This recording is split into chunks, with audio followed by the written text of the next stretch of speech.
even though the orange fuck weasel will be out of office in about 5 weeks' time, he won't resign because there's no point for him to resign in 5 weeks' time.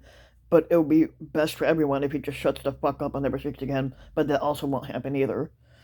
Um, the orange fuck weasel supporters claim very often that Pumpkin Tits loves his country, even though he doesn't.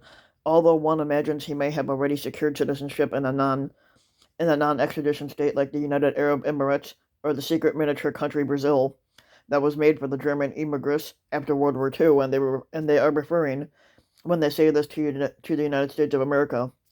Now, has the Orange Fuckweasel ever given any indication that there's anything that he loves about the United States besides its flag and the abstract idea of its armed services and police forces? No.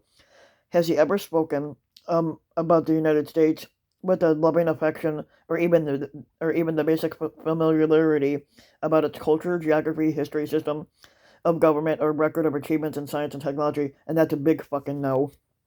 Um, the Slate editorial board thus challenges him using this open letter format, which is immediately effective and is not a gimmicky anachronism that is always ignored, to prove that he loves his country and wants to do what's best for it. It'd be best for him to resign and never speak again. But the disclaimer that the Slate editorial board does not exist. It's true that as of January 20th, the Orange Fuckweasel will no longer be the chief executive, even if he does nothing at all. But there, but there is much that could be accomplished in the intervening month and 12 days by having a replacement level squatter like Mac Pence in office instead. Not really, but consider what Pumpkin Tits is in the news for right now anyway. One, being so indifferent to the ongoing stimulus negotiations in Congress that even Republican senators have no idea what he'll be willing to sign into law. Two, having declined Pfizer's offer that was made over the summer to reserve additional future supplies of what we know to be an effective coronavirus vaccine.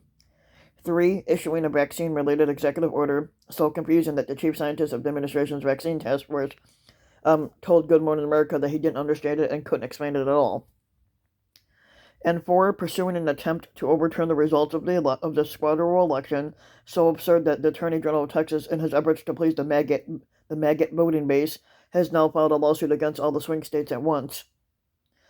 As an interim squatter, a regular hack politician like Pence, who's a dumbass anyway, could order vaccines and pass an economic stimulus in order to be able to later say that the stock market went up when he was squatter and pander to news anchors by pretending to graciously accept the election results. That would be great stuff for our nation. But detractors may point out that we have called on Pumpkin Tits to resign 4 times this year already, and that it won't work because he doesn't read Slate and is not a fan of the ideals journalism sector in general. And those detractors are traitors to the United States, and the squatter Pence should arrest him, is what they would say, but no. So if you like the video, give the video a like and subscribe to my channel, Rambam Mike, and also hit the notification bell so that you'll be notified when a new video comes out, and thanks for listening.